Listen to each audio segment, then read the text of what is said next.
El proceso ilegítimo continúa.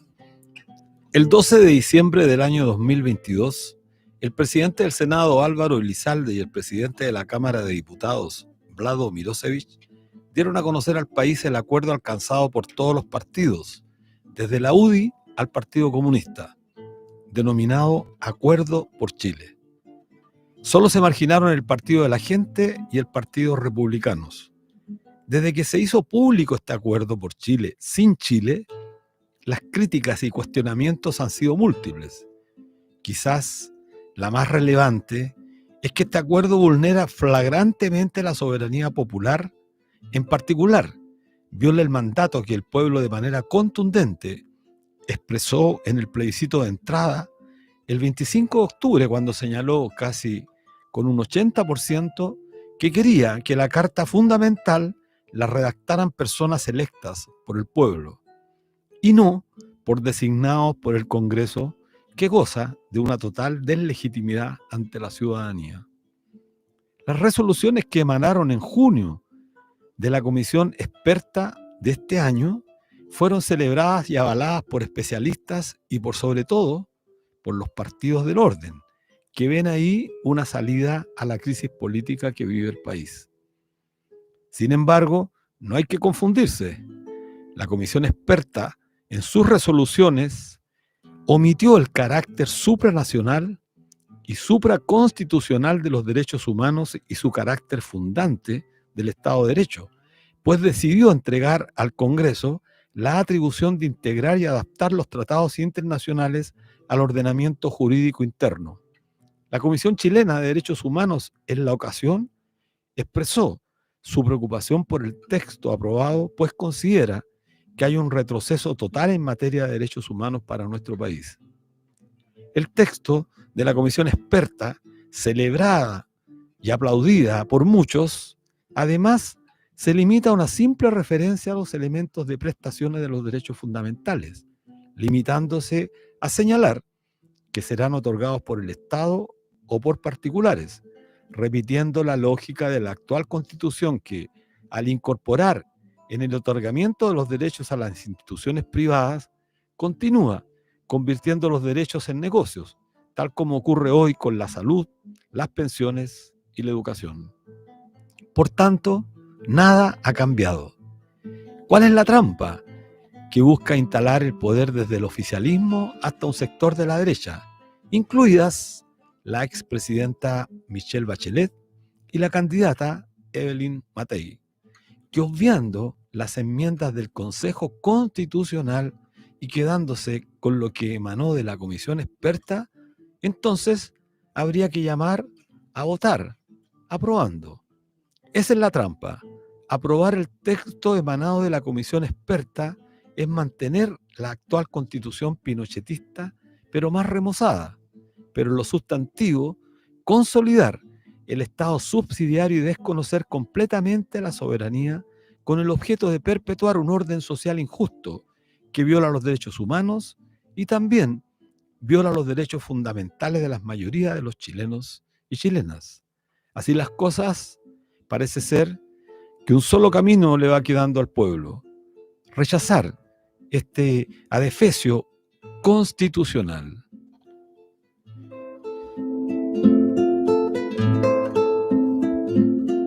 Hola amigas, amigos, ¿cómo están? Como todos los días viernes, en un nuevo programa Debate Social, en la radio que piensa, en la radio Universidad de Chile, en el 102.5 FM del dial, y a través de nuestra señal por streaming en el YouTube, @canal.social. Saludamos a quienes hacen posible la transmisión: Ana Muga en la dirección, Javier Márquez en la difusión en redes y a Patricio Núñez en los controles. Y como siempre con Miriam Campuzano. ¿Cómo estás, Miriam?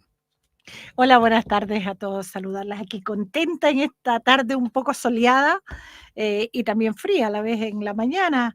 Me quedan retumbando tus palabras y recordé un escrito que hizo Javier Pineda y que es atingente lo que dice.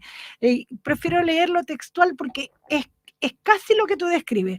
Dice, los republicanos están proponiendo una constitución que responde a sus intereses de clase y a su pensamiento religioso. Eso es lo que nos quieren imponer.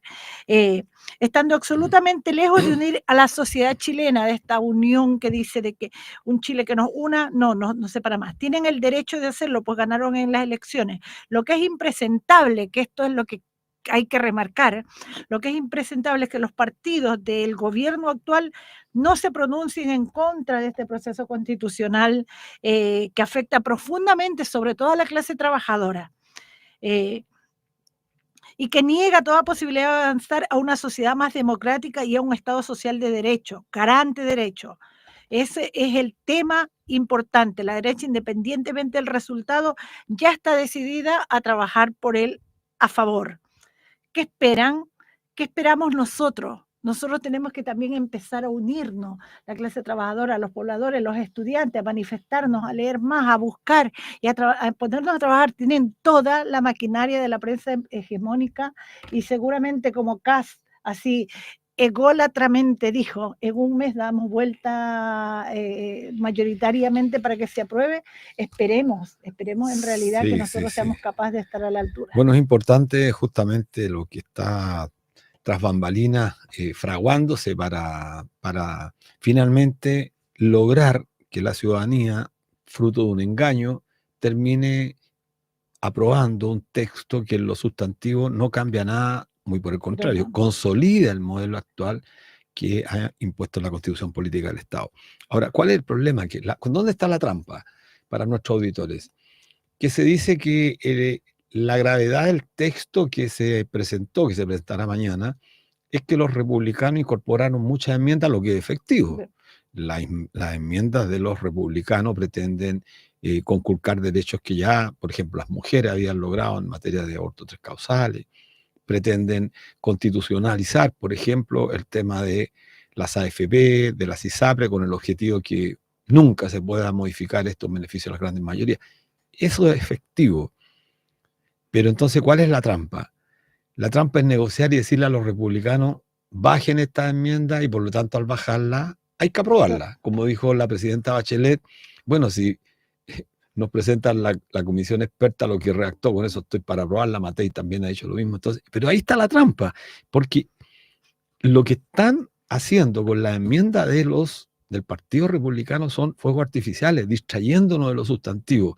La Comisión Chilena de Derechos Humanos, en el mes de junio, emitió una declaración categórica referida a justamente lo que emanó de la comisión experta y señala claramente que desconoce la soberanía popular y el libre ejercicio y, lo más grave, perpetúa un orden social injusto que viola permanentemente los derechos humanos. Es decir, incluso estaríamos peor de lo que estamos con la constitución pinochetista remozada que hasta el momento nos está rigiendo. Entonces, los ciudadanos, a no dejarnos engañar una vez más con esta propaganda, como dijo el propio Kass, que tú mismo lo señalas, en un par de semanas damos vuelta a los resultados, pero miren, los datos son elocuentes. Vamos a ser objeto en estos días de una manipulación de la prensa que a menos de 2 meses que ya empezó en entrevista con EMOL TV, el consejero fue Luis Silva, me refiero, fue consultado por una encuesta publicada por ese mismo medio donde la opción a favor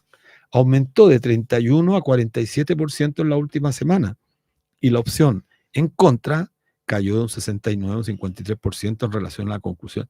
Estos datos son inventados porque la ciudadanía común y corriente no tiene idea, no le interesa este proceso. Por lo tanto, estos datos que intentan colocar una realidad determinada tal como lo hicieron para terminar derrotando al proceso constituyente anterior el 4 de septiembre, fue sobre la base de la mentira permanente. Y como ellos cuentan con los medios, habrá que cuidarse mucho y en estos 2 meses habrá que resistir con mucha fuerza. Así es. Bueno, parece que estamos gobernadas por 2 derechas, la una que es la que se dice oposición y la otra que está gobernando encubiertamente, porque en realidad se nota que están más preocupados de repente de otros temas como el mundial y cosas, pero no de los temas relevantes ni de escuchar a las mayorías a las mayorías que de verdad quieren un Estado social que garantice los derechos como lo que son derechos. Yo creo que tenemos que llamar a la ciudadanía que esté alerta, porque si los consejeros del Opus Dei en el Partido Republicano están intentando retrotraer la historia, pero además con una derecha cómplice, la derecha que algunos llaman derecha más democrática, que no tiene nada democrática porque fue la que apoyó y validó el golpe de Estado, pero además con un oficialismo, creo que también es importante decir, tan incapaz de salir al ruedo del debate con ideas, con convicción, a desterrar esta campaña mentirosa que se instala en este país, creo que es importante porque, mire, los derechos fundamentales de las personas, las pensiones, la salud. Más rato vamos a estar conversando con dos importantes miembros de la salud. La salud se deteriora en beneficio de las clínicas privadas, en beneficio de la salud privada. Las pensiones siguen cayendo fuertemente. Nuestros auditores estarán al tanto. Al mirar su cartola, entran prácticamente en una depresión. O sea, aquí no hay ninguna voluntad de resolver los problemas. Este tema del proceso constituyente, un proceso, constitucional, está para servirlos a ellos y no a la gente. Sin duda, sin duda. Esa famosa libertad de elegir, que es con lo que excusaron el tema de salud, sobre todo la libertad de elegir entre lo público y la privada, depende de la billetera de cada ciudadano.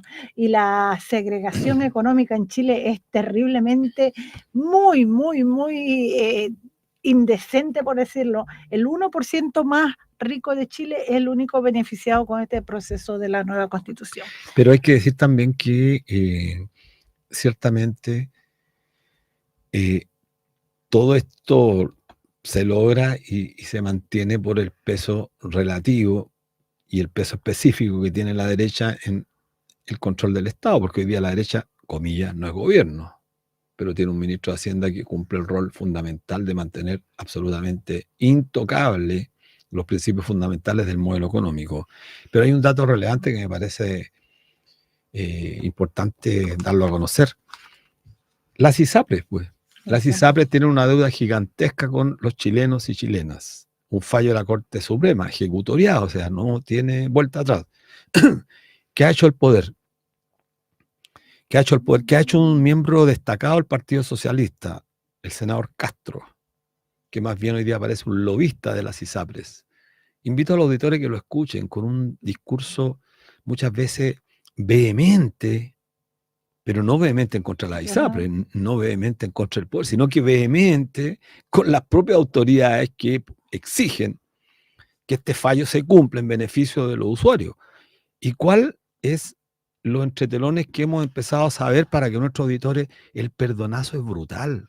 Es brutal para la ISAPRES, que han sido una industria además parasitaria, inmoral, sin vergüenza, que se ha coludido para estafarnos. Pero, ¿qué es lo que se sabe? Mira, el Comité Técnico de la Cámara de Diputados y del Senado ha analizado un horizonte de reintegro a los afiliados en torno a $500 millones. Esta cifra es mucho menor a la calculada por las autoridades. Se rebaja mucho, y viendo las posibles salidas que le quieren dar a la ISAPRE, se habla de que una de las medidas es que las devoluciones se hagan de aquí a 7 años. O sea, más encima se las rebajan en cuotas, y les dan mucho tiempo para que hagan las devoluciones. Y aún así no respetan tampoco la tabla. Las ISAPRES están hoy en día vendiendo sus productos a la tabla que ellos la ponen, no a la que la autoridad le manda. Así que, bueno, hay tema para rato. Sí, y bueno, hay tema para rato, pero resulta que tema para rato, pero mientras tanto a los chilenos y chilenas lo están aplastando. Hay que decirlo claramente. El pueblo votó por un gobierno que prometió acabar con la injusticia y, sin embargo, la derecha, el gran empresariado, están haciendo la de Kiko y Caco, yo diría, aplastándonos en derechos fundamentales, la salud, en las pensiones. Mira lo que está pasando con esta maldita ley que pretenden aprobar, que está, bueno, el tema del veto, con la ley que permitía criminalizar a los poblados, etc. hay varios temas. Y tú tocaste un tema importante. ¿A quién representa Mario Marcel? Mario Marcel fue puesto ahí por los empresarios. Y tanto así que excusó que el IPC había subido el mes pasado por el paro de los profesores. O sea, más encima culpa a la clase trabajadora de lo que sube o no, pero no la especulación ni cómo Así es. aquí se une el libre mercado para exprimir el salario de los Bueno, trabajadores. recordar, como lo hemos hecho ya varias veces, que el responsable mayor de que no haya reforma de pensiones en Chile no es la derecha, es Mario Marcel, actual ministro de Hacienda. Y tenemos que decirlo con mucha claridad para nuestros auditores. El mayor responsable de que en Chile no haya una reforma previsional que acabe con el negocio de las AFP es Mario Marcel, que es el más grande defensor del sistema de capitalización individual. Mira, ha viajado durante 10 veces a Estados Unidos bajo este gobierno, es el hombre que más ha viajado. Ha estado 4 veces en el Chile Day. El Chile Day es una instancia que se hace fuera del país, particularmente en Londres, donde discuten con los grandes fondos de inversión, con compañías de seguro, con grandes empresarios, materias relativas a cómo invertir en nuestro país. Y ahí están presentes las AFP y las compañías de seguro. ¿Qué se discute? No se sabe, porque haciendo esta discusión fuera del país, no están obligados a informar al interior. Mira qué manera tan burda de birlar la democracia, de saltarse todos los mecanismos, porque no están sujetos a fiscalización. Esto lo hace Mario Marcel con la más absoluta impunidad. ¿Y qué escuchamos? Nadie critica, pues. La derecha le conviene, pero al oficialismo también. Porque uno esperaría que algunos diputados, por ejemplo, presentaran una moción de forma tal que esto no siga repitiéndose, porque además viaja con recursos públicos, con los recursos tuyos y con los míos. Financiamos para que se vayan fuera del país con grandes gastos a ponerse de acuerdo para liquidarnos en términos de derechos. Eso es lo que hace Mario Marcel. ¿Y por qué es tan importante este tema? Porque, bueno, está la iniciativa, y creo que hay que tomar la iniciativa que se está preparando y va a ser la campaña muy fuerte de cambiarse al IPS. Como ya no hay reforma de pensión en este país, no queda otro camino entonces que la ciudadanía tome la decisión, como ellos quieren, que no sea colectiva, que sea individual. Bueno, pero la gente informada se decida a traspasarse con su ahorro previsional, que hoy día está perdiendo cantidad gigantesca por la mala administración de las AFP, se vaya a un órgano público que es el IPS. Los que se quieran quedar en las AFP, bueno, que se quedan. Como han hablado tanto del derecho a elegir, de la libertad, con mi plata no, bueno, que no se metan más con nuestra plata y desconfiar, insisto, desconfiar de este ministro de Hacienda que francamente para mí por lo menos es uno de los peores ministros de los últimos 40 años. Así es. Bueno, apoyar la iniciativa a cambiarse por el verdadero derecho a elegir. Yo quiero elegir entre el sistema, no el nombre de la FP, IPS o AFP. Nos vamos a un corte musical. Volvemos a Debate Social aquí en la 102.5 en esta, la radio que piensa, la Radio Universidad de Chile. Les recordamos que pueden volver a ver y escuchar estos programas en YouTube, en canal canal.social. Hoy nos acompaña, estamos con la presidenta de la Confederación Democrática de Profesionales Universitarios de la Salud, Confedeprus, Margarita Pasaraya, psicóloga de profesión, y también, por otro lado, Camilo Vaz, médico de familia y comunidad, especialista en salud pública, académico del programa de salud colectiva y medicina social de la Escuela de Salud Pública de la Universidad de Chile, entre otros cargos que ha tenido en el pasar de estos tiempos. Pero ante todo nos cuenta que es orgulloso padre Benjamín y Eloísa. Bienvenidos a este espacio de debate social. Qué bueno. Muchas que mencione a su hijo, los felicito, sus hijos allí. Bueno, sí, como pocos. Sí. Bueno, bienvenida Margarita y Camilo.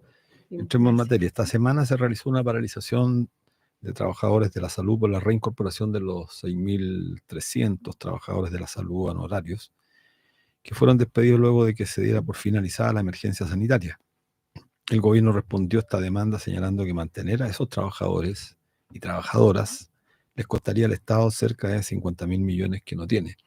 Hay que señalar y contextualizar un poco que estos son los trabajadores de la salud que fueron considerados héroes, heroínas, que todos los chilenos en el momento más crítico de la pandemia varias veces hicimos cacerolazos por ellos, hicimos un aplauso que se escuchó en toda la región metropolitana, valorando y reconociendo su gestión. Es decir, eran nuestros líderes.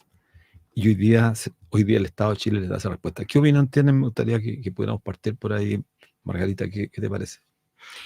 Bueno, tal como tú lo dices, bueno, saludarles primero, ¿cierto? A todos y Gracias. todas quienes están aquí escuchando esta importante conversación, porque nosotros hoy día estamos hablando de 6.300 trabajadores que están siendo desvinculados, y la verdad es que ahí el tema central de impacto que tiene esta desvinculación, por supuesto, uno dice 6.300 despidos, 6.300 personas, 6.300 familias. Y además de eso, 70% mujeres, o sea, más de 4.700 trabajadores y trabajadoras que están siendo desvinculados hoy día son mujeres. Y eso además en un contexto en que las cifras de desempleo ya están llegando a los 2 dígitos, ¿verdad? Y en un contexto de estrategias sanitarias que no logra, no tiene congruencia con decir por qué estamos echando 6.300 trabajadores si necesitamos hoy día como estrategia sanitaria resolver las listas de espera, atender y dar oportunidad de atención a la población. Por lo tanto, acá hay un tema gravísimo que nosotros lo hemos dicho, y por eso también es la movilización que han llevado los trabajadores y trabajadoras, donde nosotros como Confedeprus hemos convocado a todos nuestros trabajadores a paro nacional. Es el segundo espacio en que estamos en paro nacional. El primero lo realizamos el 2 y 13 como un paro de advertencia también para ir buscando soluciones. Ahora ya estamos con trabajadores despedidos.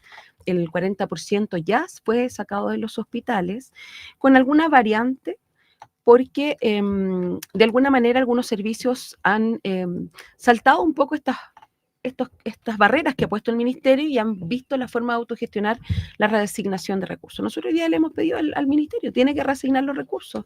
La disponibilidad presupuestaria está para esa reasignación y nosotros lo sabemos. Así que hoy día cuando el presidente dice, bueno, ¿dónde saco 50.000 millones? Pero nosotros le decimos que sabemos dónde sacarlo, y principalmente él tiene ítems presupuestarios hoy día que están muy por debajo de la ejecución, principalmente en el ítem de inversiones, donde hay más de 400.000 millones disponibles para poder ser reasignados y que hoy día tiene que poner al servicio de la población. Así es. Camilo, ¿qué te parece a ti? Me parece bien contradictoria la situación en términos de que, según el último informe de recursos humanos de Chile, de salud, solo el 36% de todos los trabajadores y trabajadoras de los equipos de salud estamos trabajando en el sistema público para el 80% de la población. O sea, más del 60% no está en el sistema público, y hay un déficit a nivel hospitalario de a lo menos 120.000 trabajadores y trabajadoras.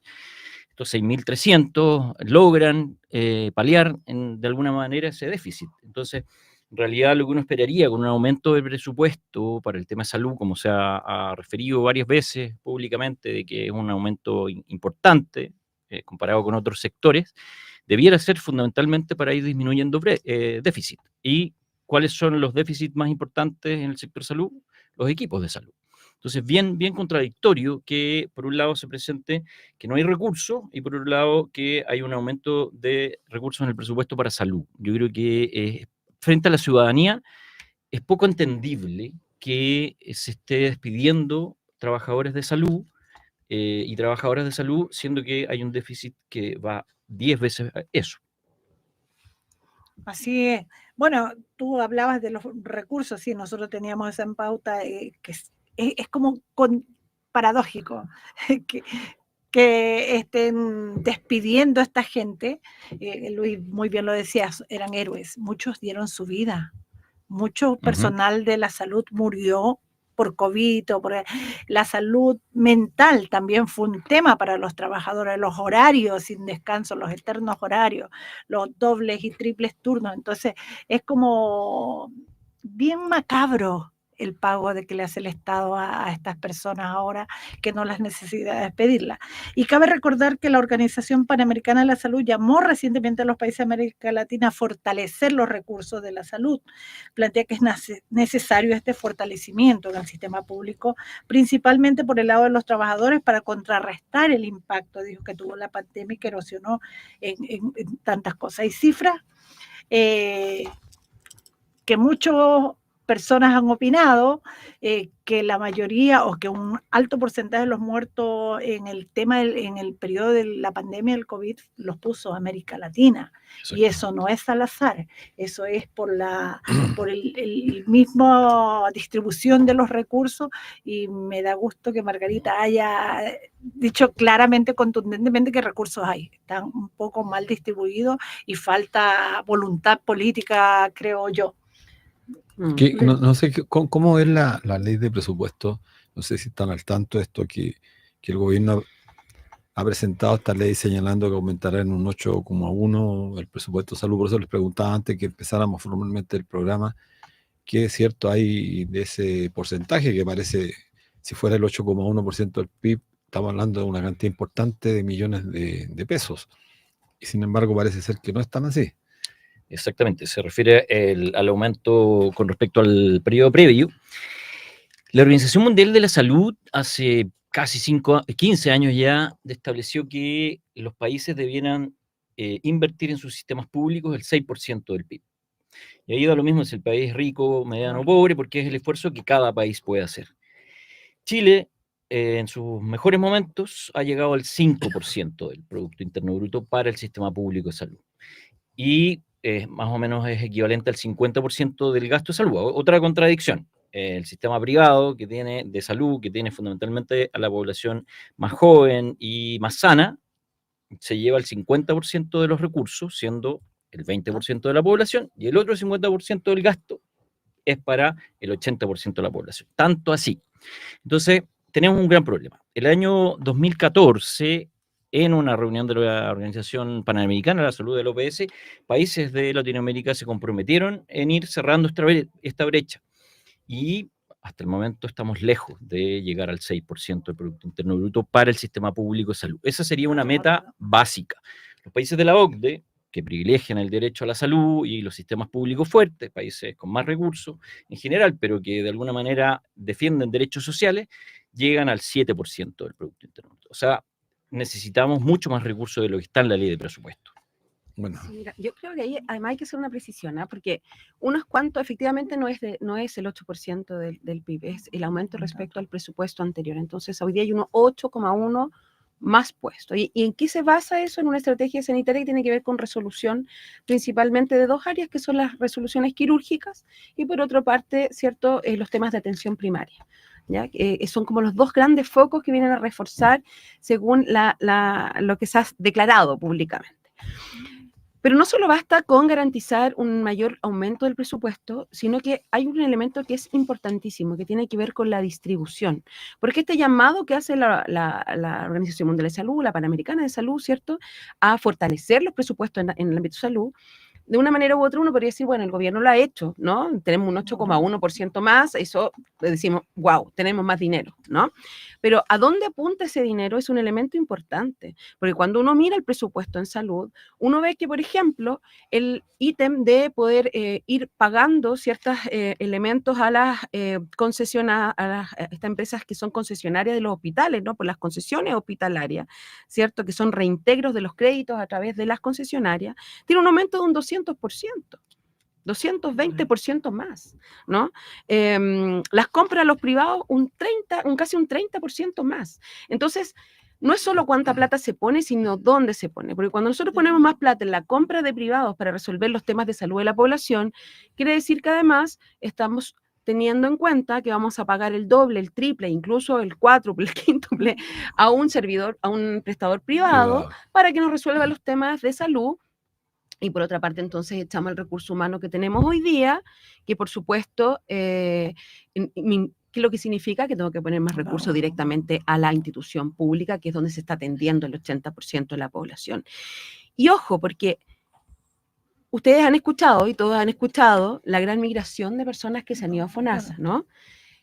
Pues bien, gran parte de los recursos que han entrado a FONASA por esta migración de personas, claro, ¿no? Va a ser distribuido. ¿Y dónde queremos que vaya ese recurso? ¿A nuestros hospitales o a las compras de los servicios? Entonces, yo creo que ahí hay que tener mucho, mucho ojo en estos dos conceptos. Uno en la distribución y en cómo también todos nos hacemos fiscalizadores del resguardo del dinero público, ¿no? Porque queremos nosotros, o sea, nadie en nuestras casas va a pagar 3 veces el valor de algo que necesita, ¿no? Uno siempre busca algo que Sí. sea bueno, con calidad, con una oportunidad, pero que tenga el precio justo. Y eso hoy día no ocurre en salud. Por lo tanto, distribución es un concepto importante para mirar el presupuesto, porque hoy día el presupuesto se aumenta, pero se sigue poniendo en los privados. Es que buen tema, porque además ese es como un acto de corrupción disfrazado, eso de transferir recursos públicos a entidades privadas. Entonces, es bueno que también tengamos eso con los sobreprecios y con las tarifas elevadas que tenemos. Bueno, volviendo al tema, ustedes tuvieron, como dijiste, una manifestación de unos 3 días y se prevén nuevas manifestaciones. Lo que varios analistas han dicho es que lo bueno de esto es que ha aunado las diferentes organizaciones de la salud pública. ¿Cómo ha sido esa experiencia, Margarita? Cuéntanos algo. Yo supe, porque me atiendo a la atención primaria, que la Confusam, por ejemplo, estuvo en paro unos días, no había atención en los CEFAM, pero fue potente la iniciativa. Sí, la verdad es que se ha ido generando una potencia en la organización sindical del mundo de la salud, y eso es bastante importante de destacar.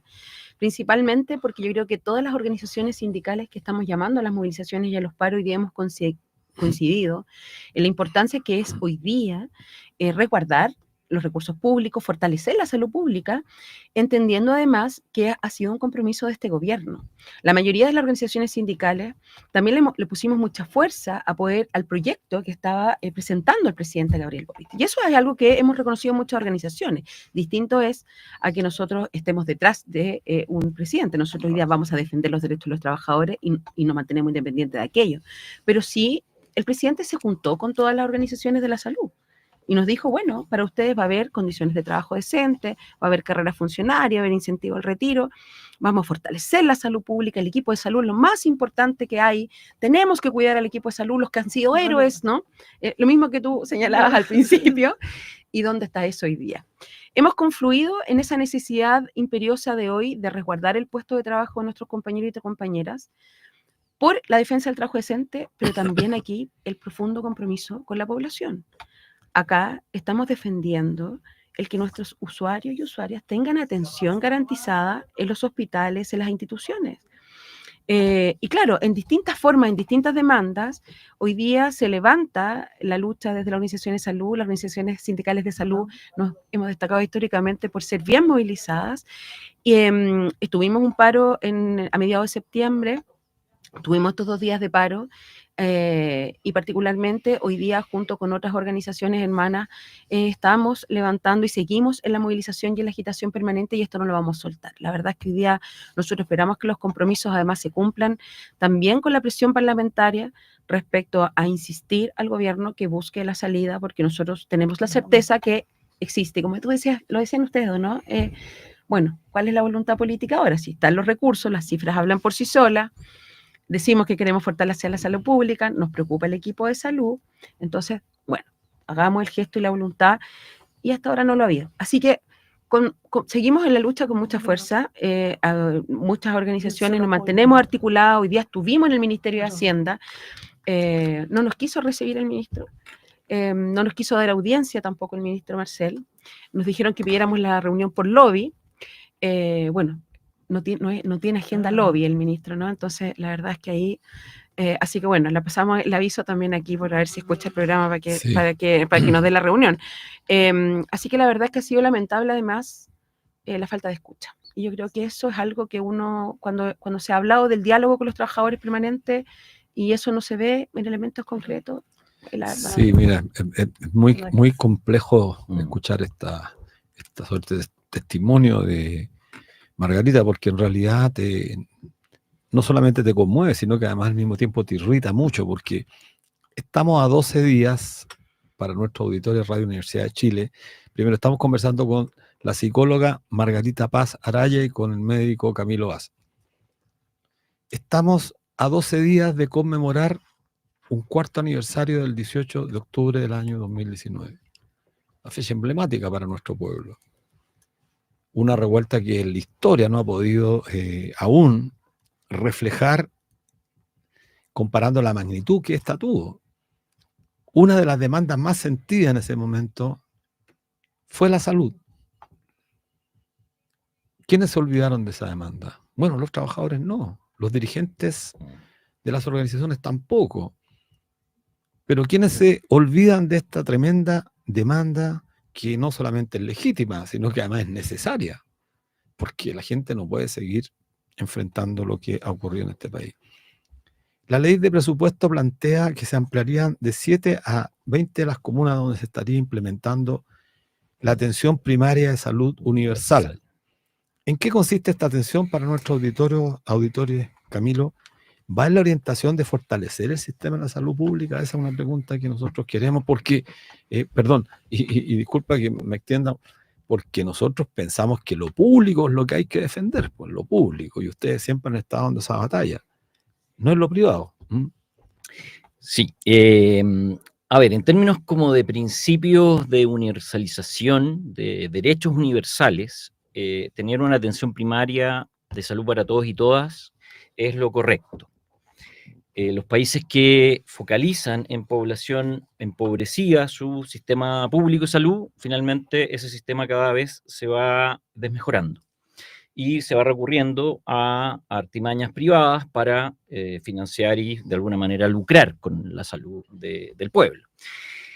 Lo digo en teoría porque el hecho de que se está haciendo en las comunas de pilotos de universalización, fundamentalmente es que hoy día aproximadamente el 80% de la población de una comuna está en FONASA. Ese 80% puede ir sin pagar al CESFAM, al consultorio público, y se tiene que atender todo lo que corresponda ahí. En caso de ser derivado, va al hospital o al centro diagnóstico y terapéutico. Una de las primeras etapas de la ABS universal es incorporar al otro 20%, a las personas que son de ISAPRE, casi un 18, 16%, y otras personas que son de otras previsiones, incluso sin previsión. Lo contradictorio aquí es que sonaría la urgencia fundamentalmente en un sistema que está subfinanciado, porque como se financia la atención primaria en Chile es a través del per cápita, un monto mensual, hoy día 10.500 pesos aproximadamente, por persona que está inscrita en el consultorio. Entonces, si eso no es suficiente, porque debería ser 13.000 o incluso 14.000 hoy día, o sea, no alcanza para dar una buena calidad de atención a los que ya están inscritos y inscritas, ¿cómo se pretende que además se genere esto para el 100% de la población de la comuna? Entonces, o sea, aquí yo recuerdo cómo se enfrentó el tema de educación. Yo concuerdo con los estudiantes universitarios de que la educación es un derecho, pero de alguna manera se privilegiaron las becas para la universidad sin fortalecer la educación básica ni media fuertemente. Y hoy día tenemos un desastre ahí. Bueno, yo lo que hoy día digo, no es malo entonces, en principio, que la población completa acceda al nivel primario de atención, pero primero tenemos que tener un buen nivel primario de atención público, por lo menos para el 80% que ya ha estado siempre ahí. Ahí tenemos un problema. Entonces, si bien, como digo, se plantea como un principio de la universalización de un derecho, que es el acceso a la salud, a mí me parece que es correcto, pero hay otros problemas previos. Entonces, yo más que el 100% de la población de Chile tenga acceso a la atención primaria, primero me preocuparía de que el 80% de la población que está en FONASA tenga acceso de calidad a la atención primaria y al resto de la red. Eso. Qué bien, no sé qué Sí, te que eso parece. es súper importante porque acá no podemos ir segmentando la salud pública. O sea, ¿cuándo volvemos a hacer este concepto integrado en donde no podemos fortalecer una parte y desmantelar otra, ¿no? En las reuniones que tuvimos con el subsecretario hubieron dichos bastante lamentables, como por ejemplo, bueno, estamos preocupados de la atención primaria. Entonces, bueno, que los hospitales se caigan, ¿no? Está lo mismo. Y sabemos perfectamente los que trabajamos en salud que no podemos subsistir un sistema sin otro, que tenemos que estar articulados. Por eso ha sido tanta la dificultad en la atención primaria desde la municipalización de la atención primaria y todas estas dificultades que hemos tenido en el engranaje de la red.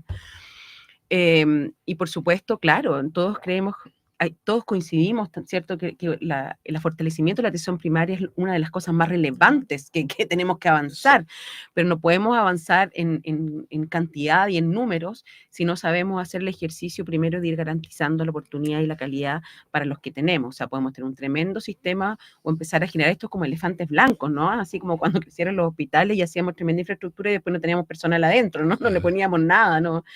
Entonces, aquí hay que ir haciendo un trabajo que es de mucha más responsabilidad. Nosotros lamentamos que efectivamente la reforma en salud pareciera que así como tal, otras reformas que teníamos esperanza que avanzaran tampoco van avanzando en la línea que nosotros queremos. Y son dichos bastante lamentables, o sea, la postura que ha tenido el ministerio creo que está muy desordenada en esta gestión y en esta mirada de salud pública, muy desordenada. Cuando el subsecretario, a razón de este mismo conflicto de los trabajadores, dice, bueno, no ha pasado nada, no se va a caer la salud, el sistema público por el despido de los 6.300 trabajadores. O sea, es no entender nada. No es no entender nada, porque hemos vivido tantos años y sí, efectivamente, yo creo que tanto la atención primaria como secundaria como terciaria, hemos vivido históricamente una salud desmantelada, sin recursos, los trabajadores lo sabemos hacer perfecto con lo poco que tenemos, nos sacamos la mugre, después le hacen sumar y los trabajadores, no importa, pero la gente se quema por su paciente, porque hay un compromiso. Hay un compromiso público. Tú lo decías, todos los sacrificios que han hecho los trabajadores, ¿no? Pero no podemos sin recursos. Y la población ya se ha acostumbrado. El otro día me decía una usuaria, cuando estábamos manifestándonos, me decía, yo voy al hospital y ya me había acostumbrado que estuviera ese programa, ¿no? Y parece que había más gente porque me daban la hora más rápido y ahora me pusieron kinesiólogo y antes no habían horas.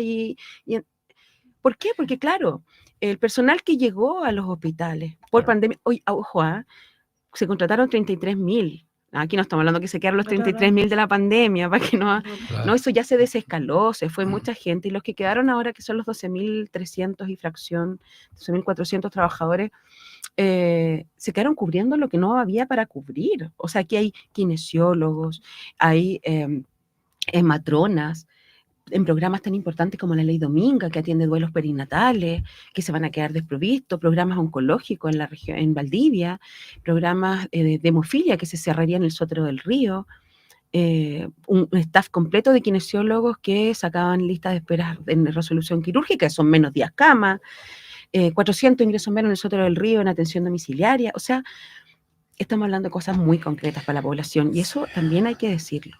Y por eso es que es importante que la comunidad también se haga parte de esta demanda. Bueno, estamos en la 102.5. Aquí vamos a saludar en las redes que estamos recibiendo retroalimentación, por eso me ven con el teléfono. Está José Reyes, como siempre, Leonardo Mallea, un saludo, a quien escuchábamos el corte musical con su grupo Manuel de Carroña, Mónica Edo, que dice, hay personal médico, también despidos, también despedidos. Sí, obvio. Claro. ¿Y sabes cuál es la contradicción de eso? La contradicción es que te bajan la dotación médica, que hay, como tú bien lo decías, migración de la ISAPRE a FONASA, de los desencantados de ISAPRE, por llamarlo de alguna manera, a FONASA, y que con esto de que el presidente liberó el fondo DS, también viene gente de menor jerarquía, incluso de Capredena y de DIPRECA, al sector público, porque lo tiene. Entonces, es como paradójico que te reduzcan el personal cuando te aumentan los usuarios, y ahí se debe sentir en los hospitales o en los CEFAM, esa tensión, más solicitudes de horas, menos personal para atender. ¿Cómo se arregla eso? ¿Cómo se arregla? Tú lo decías muy bien, redistribución pero también para esa redistribución de los recursos hace falta que ustedes estén allí donde se toman esas decisiones políticas, ustedes saben cómo manejar. Por eso se esperaba que cambiara con las nuevas promesas que se hicieron. Pensábamos que la fórmula de abordar el tema de la salud iba a ser totalmente diferente. Recordé los 12 días que faltan para la conmemoración, no por una cuestión trivial, sino que para poder ponerlo en contexto, porque cuando ocurrió la revuelta de octubre, las autoridades que mostraron una cobardía impresionante y expresaron también el temor, y estuvieron dispuestos a avanzar hacia un fondo único de salud. Me recuerdo muy bien. Y ese fondo único de salud, escuchaba en ese entonces a Mario Desbordes, que era presidente del partido, al propio Piñera, a Mañalich, que ya no era ministro, pero que decían que estaban totalmente de acuerdo, un solo fondo común, solidario, y que fuera fundamentalmente público, y que, bueno, quien quisiera hotelería, bueno, estaban las clínicas, y las clínicas han existido siempre. Yo me acuerdo cuando era pequeño, la Santa María existía. El problema de la salud se tiene que resolver con un criterio diametralmente opuesto, radicalmente distinto al que hay hoy día. Y uno escucha a Mañalich y se parece al ministro actual, escucha a Mario Marcel y yo no le encuentro prácticamente ninguna diferencia con Felipe Larraín, del ministro de Hacienda de Piñera. Y la pregunta mía dice relación con lo siguiente: ustedes como dirigentes, en el contexto de la crisis, pues la salud es un problema grave, o sea, el dirigente sindical de la salud siempre está combinado a tener que estar enfrentando, no puede descansar, para decirlo claramente, siempre tienes problemas. ¿Cómo se imaginan y cómo, para quienes nos escuchan, cómo podríamos transitar hacia realmente un cambio? Margarita, una Tremenda pregunta compleja, pregunta. pero por lo menos filosofemos un poco, porque parece que ¿Cuánto dura este programa? nos quedan poco, un minuto ya para cada uno. Oye, y nos sí, vamos. mira, Porque yo creo que estamos en la hora. ¿cómo solucionamos este problema? Bueno, primero yo creo que lo que nosotros hemos defendido siempre y lo hemos puesto en la mesa es cómo se garantiza el derecho a la salud, ¿no? Lo estamos viendo en la Constitución con mucho dolor, esta construcción que se está haciendo en una nueva Constitución, la propuesta, ¿no? Porque la salud es mucho más que la atención, ¿no? La Claro. salud es un estado, es cómo yo garantizo a quienes habitan el país un estado de bienestar integral, Así es, físico, mental, social, ¿no? Y así por lo tanto, ahí es. están todos los determinantes además, ¿no? O sea, el tener buenas pensiones es salud, el tener una vivienda digna es salud, un buen trabajo es salud, ¿sí? Todo eso es salud. Nosotros creemos que efectivamente aquí avanzar a un sistema universal, ¿cierto? Que pueda tener una regulación de los recursos del Estado, y poner el énfasis en esto que yo decía al principio, la distribución de recursos. No sacamos de llegar a un 8% del PIB si todos vamos a seguir resolviendo los problemas de salud con la compra de servicios a terceros. No puede ser. No puede ser que tengamos disponibilidad para mantener personal con empresas externas, pero no con contratos y estabilidad laboral y reconocimiento como empleo público en nuestros hospitales. Entonces, desde ahí, el poder tener un sistema universal que sea con una mirada solidaria, ¿cierto? Donde el financiamiento se disponga directamente a nuestros establecimientos públicos y donde exista una regulación central de estas compras con la privada. O sea, no puede ser que una clínica te cobre 4 veces más el valor de una cama que lo que tú le pagas en FONASA a un hospital público, ¿no? Entonces, aquí el cuidado de los recursos del Estado y la distribución de recursos tiene que ser un factor donde el Estado sea quien regule el cómo se distribuye y podamos fortalecer el sistema público, que es lo mismo que tú decías. Muchas gracias, Camilo. Terminamos contigo. Yo concuerdo con que Chile necesita avanzar, al igual que países que tienen más recursos, siendo Chile un país de la OCDE, y otros países incluso que tienen menos recursos, pero que consideran que el derecho a la salud es algo que debe garantizar el Estado. ¿Cómo se hace? Efectivamente, con sistemas públicos robustos, con atención primaria fuerte. Eso está demostrado en países como Inglaterra, España, en fin, países que son capitalistas, si uno quisiera abordarlo desde el punto de vista político. O sea, no es una idea socialista el que la población cuente con el derecho al acceso a la salud.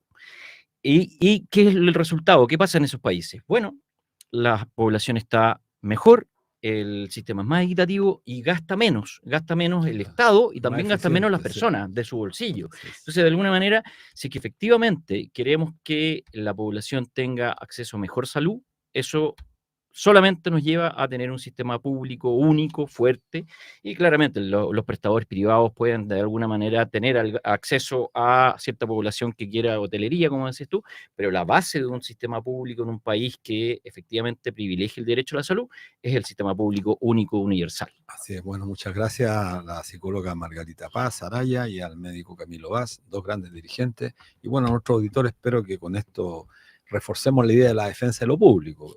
Miriam. Sin duda, lo público es lo que debe ser prioritario en una gestión de un gobierno.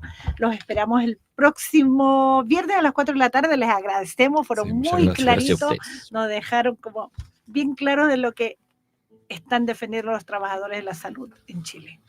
Muchas gracias a ustedes. Sí.